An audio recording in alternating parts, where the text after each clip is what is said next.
Dahil sa tumal ng isda, ayan, napagtuunan namin ng pansin yung mga suwaki. Ayan, tikman na natin mga kasapon kung ano yung lasa nitong swaki natin dito sa ano. Ayan.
Ayan mga kasapul, yan lang yung isda ko. Ayan, dahil sa tumal ng isda, ayan, napagtuunan namin ng pansin yung mga suwaki. Ayan. Susubukan kong kumain nito. Kasi hindi pa ako kumain nito eh. Meron akong kasamang master ng ganito. Bali, papaturo ako kung paano ito lutuin. Yan lang yung isda ko eh. Masyadong matumal ngayon, tsaka ang lamig. Tsaka dalawang tagutungan. Yun yan ko. Ay utol, yun lang oh. Yan. Bali, ito lang muna mga kasapul kasi walang isda eh. Okay. walang isda. So bali susubukan kong kumain ng suwaki. Magpapaturo ako dun sa magaling nito, master natin. Ayan. Pero si Broken, may nakuhang isang pugita, malaki. Mag-1 kilo. Nandun na sa lalagyan niya eh. Yung sa may kulay blue na yun. Sapul ka.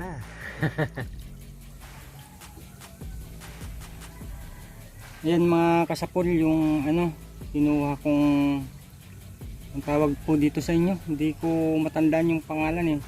Kasi meron ako kasamang ispiro na Vaticano. So sabi niya ito ay kinakain.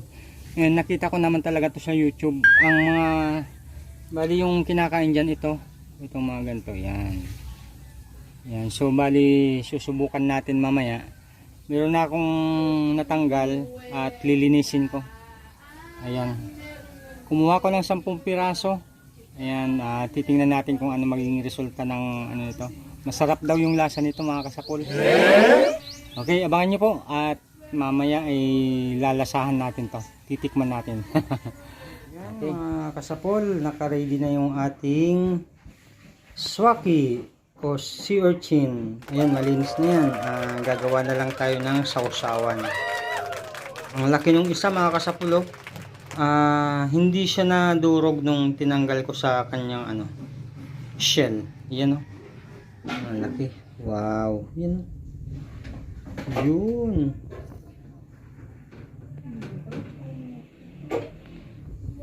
Ayan mga kasapol. Gumawa na ako ng sausawan. Ayan. Suka. May kunting sibuyas kasi ang mahal ng sibuyas. Tapos konting bawang, paminta, ayun, sili. Dinurog ko na yung sili. At suwaki. Ayan. Titikman na natin mga kasapol kung ano yung lasa nitong suwaki. Ayan. Sausawan natin, maanghang. Ayan. Sa totoo lang, ngayon lang ako titikim nito. Sabi nila masarap daw. So try muna natin tong isa. Sasaw-saw natin dito sa maanghang. No! Ayan. Masarap to mga kasapol kasi nakikita ko to sa masarap talaga daw. Ayan. Ayan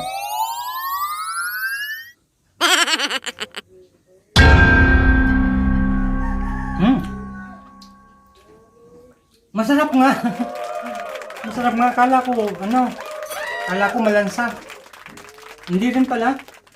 So, bali parang siya. Chewy ng konti. At saka, basta masarap. Malinamnam. Iba talaga yung lasa ng mga seafoods. Ayun, subukan pa natin ng isa. Malalaki yung nakuha ko eh. Yan Yan So bali nagkakabali lang tayo. Lagay natin sa kutsara at subukan natin may kasamang sibuyas. Ayun.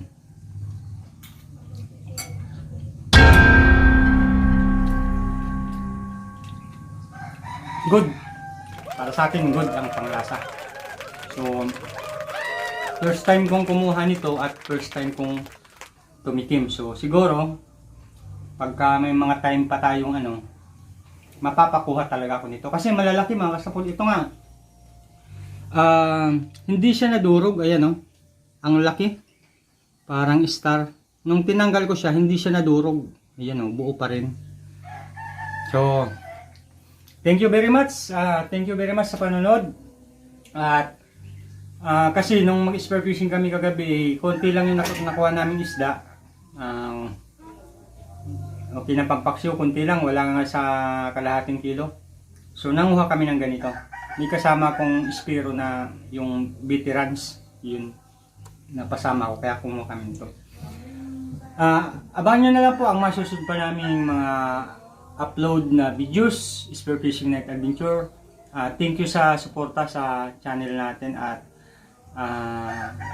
lagi nyo po kaming abangan. Ingat po tayong lahat. God bless po sa ating lahat. Bye-bye.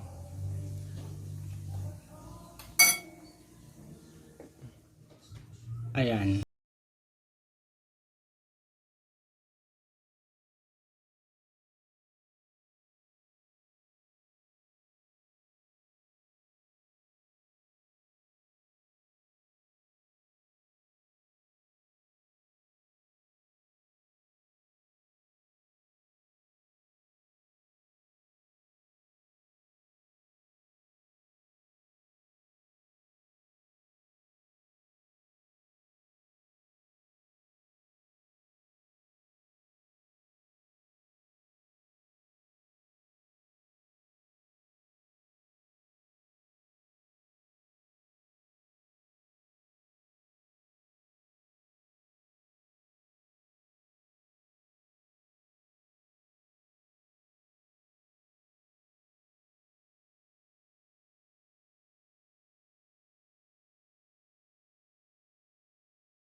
Sampung piraso ito mga kasapol.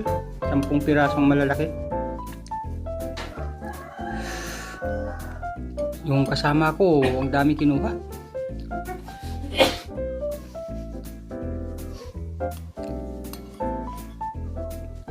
Yan, oh. Ang laki, oh.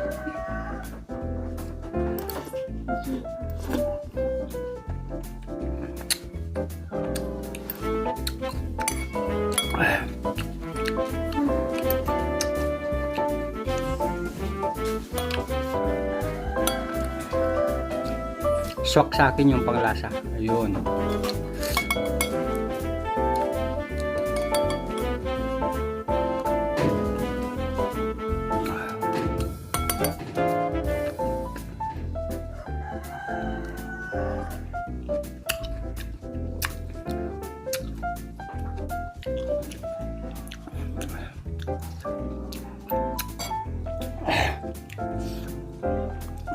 Yan. Thank you sa panonood at sana try nyo rin yung ganito. Anghang. Ingat po at God bless po sa ating lahat.